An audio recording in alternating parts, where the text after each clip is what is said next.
primary scoring element is a plastic hexagonal-shaped pixel, 3 inches across by 1/2 inch thick. There are 64 white pixels and 10 each yellow, green, and purple pixels. Teams may construct custom game and scoring elements, including paper drones and team props. The game is played on a 12-foot square playing field with a foam tile floor and 1-foot-high walls. 2 trusses are located midfield. Between the trusses is the hinged stage door. In the back of the field are the backdrops, 1 for each alliance. Beneath the backdrops are taped-off backstage areas. In the front corners are taped-off wings. In each quadrant of the field are 3 separate spike marks. Just inside of the front wall are white pixel location stripes, and outside of the front wall there are 3 taped-off landing zones. April tags are located in the field wall and both backdrops to aid navigation. Blue and red alliance stations are on the left and right sides of the field, and in front of those are the red and blue human player stations. Before each match, pixels are stacked next to each player station and on the inside of the front wall. 4 pixels are placed on the spike marks. However, team props may be substituted for the spike mark pixels. Teams place their robots on the field, touching the side walls. Each team may preload 1 yellow and/or 1 purple pixel onto their robot. Teams may also preload 1 drone onto their robot. The spike mark pixels and team props are then randomized. The field and players are now ready. The match begins with a 30-second autonomous period. During this time, teams may attempt to score using pre-programmed instructions and sensor inputs. A purple pixel placed on the spike mark tape earns 10 points. However, if the spike mark tape has a team prop, placing a purple pixel will earn 20 points. Each pixel in the backstage earns 3 points. And each pixel placed on the backdrop earns 5 points. If a yellow pixel is placed on the backdrop in the location indicated by the spike mark pixel, it earns 10 bonus points. Or 20 points if a team prop was used as an indicator. Robots parked in the backstage earn 5 points. Pixels scored in the autonomous period will also earn points at the end of the driver-controlled period. Following the autonomous period is the 2-minute driver-controlled period. During this time, human players may introduce new pixels into the wings. Each pixel that is placed backstage earns 1 point, and each pixel on the backdrop earns 3 points. Each mosaic of 3 identical or 3 different pixels earns 10 points. If an alliance can build pixels above the set lines, they earn a 10-point bonus for each line they cross. The last 30 seconds of the driver-controlled period is the end game. Robots may continue scoring pixels, and there are also ways to earn bonus points. Robots may launch drones over the truss or stage door and into the landing zones. Depending on where they're parked, they can earn 10, 20, or 30 points. Robots parked in the backstage area earn 5 points. And a robot suspended by the rigging earns 20 points. There are many ways to score in Center Stage, but there are also rules that, if not followed, will deduct points from your alliance. Robots may not limit the upward motion of the stage door. Robots may not descore pixels from the opposing alliance's backdrop.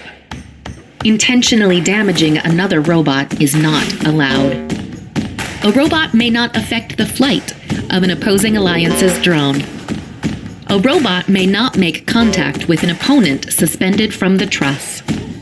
This has been a summary of this season's game, Center Stage, presented by RTX. Center Stage will include 2 team-built elements to be used to earn points. The team game element, which is called the team prop, is the team-built element that is only used during the autonomous period. This is referred to as a game element because it cannot be picked up and scored after use during the autonomous randomization task. The drone is also a team-built element, but this is used during endgame for scoring. The drone has some specific build rules. For example, it must have the general configuration of an airplane with a defined fuselage.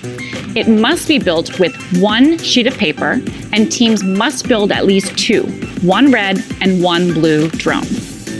So, if you're thinking, a crumpled up piece of paper will work, right?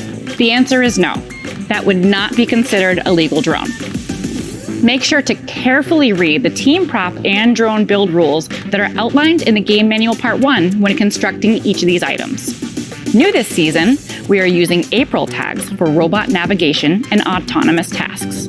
There are a total of 8 April tags on the field. As you saw in the animation, there are 3 unique April tags on each of the backdrops and 2 unique April tags over the pixel stacks in front of the field. The scoring element in this year's game are the pixels. There are 94 pixels that come in 4 different colors. Each pixel is approximately 3 inches wide and a half an inch thick. Pixels are scored on the backdrop. Here you can see that the backdrop is at a 30-degree angle to help the pixels stay in place when they are scored. Robots can simply place pixels onto the backdrop or onto other scored pixels. They can also be dropped from higher up and should still stay in place. Teams should be cautious while scoring on the backdrop and do their best to not knock or shake it. Some level of contact is okay, but knocking the backdrop hard enough can cause the pixels to descore. Spanning the field are the trusses, riggings, and stage door. The truss includes height-limiting bars that are 14 inches from the playing field floor. Teams will have to be thoughtful in their robot design to accommodate traversing the field with these lowered heights. The truss also includes the riggings, which are the red and blue bars for their respective alliance. Robots may suspend from the riggings during endgame. Only one robot can hang at a time from their alliance rigging. The stage door, prior to being lifted, has a 12-inch clearance from the playing field floor. The door can be raised to approximately 26 inches. Stoppers on the sides of the truss will not allow the stage door to be raised any higher. The width of the stage door provides enough space for 2 robots to travel through at the same time. However, robots traveling from the audience side of the stage door have transit priority. There are rules outlined in the Game Manual Part 2 that penalize robots that grasp onto the stage door. This is another area of the Center Stage game where teams will have to come up with some creative designs to effectively lift the door to travel from one side of the field to the other. And finally, as part of the end game, robots may launch their drones to score points. The drone must be launched so that it passes over the rigging or top pole of the stage door to be eligible to score points. Robots that are hanging from the rigging may also launch their drone during endgame. Neither a drive team member or robot should interfere with a launched drone. Interfering with the opposing alliance's drone while in flight will cause the affected alliance to automatically earn points for landing zone 1. I hope you enjoyed this overview of Center Stage. Please make sure to read both the Game Manual Part 1 and Game Manual Part 2. There are 2 versions of each of these manuals on our website for both remote and traditional gameplay.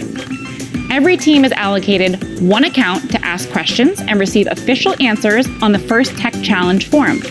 Thank you so much for tuning in, and best of luck this season.